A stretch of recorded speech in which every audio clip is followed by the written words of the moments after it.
Okay, hey gang. So I'm not here today, so I'm leaving you this film so you can sew buttons onto your project. All right, so focusing here, there are two different kinds of, well, there's a lot of different kinds of buttons, but the two that you need to know about are shank, okay, and that's got the little piece in the back, and then a regular flat button, and we're going to be doing a flat button. This one has 4 holes. The one that you do might have 2, it might have 4, it doesn't really matter. This is what you've done so far. You've done your buttonholes, okay?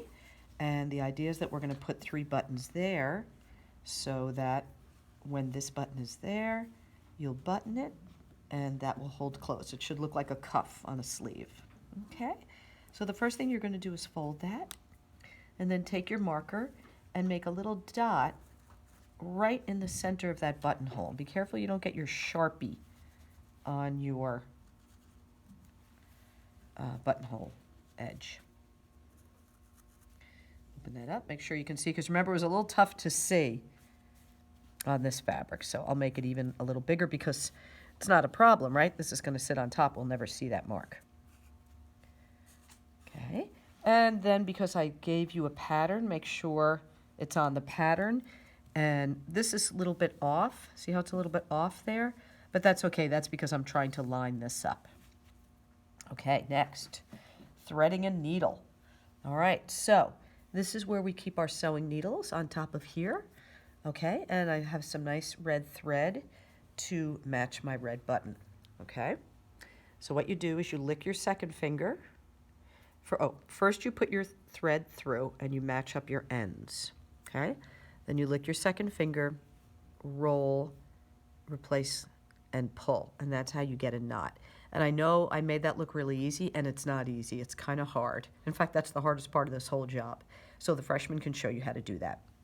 The next thing I'm going to do is sew my button on, and I start from the wrong side, okay, right in the center. And the reason I start on the wrong side is because I want my knot on that side, right? And then I'm going to go through, okay? So now I get myself positioned nicely, and I'm just going to go in and out. Now, it's important that you don't have to look at the other side. You can just keep this fabric facing up like this the whole time. Okay, go in and out. And sometimes it takes a second to find that hole. Now I'm going to go across. Okay, but here's what you don't want to do. Whoops. Right? You don't want to do that. In here,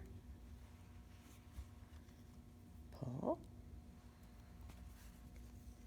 Okay, so I went once, and then I'm going to do it again. Just going to hit each one again. You can see what's happening on the underside. Okay.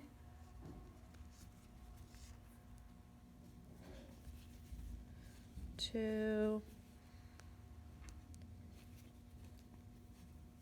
Again, I'm making this look easy.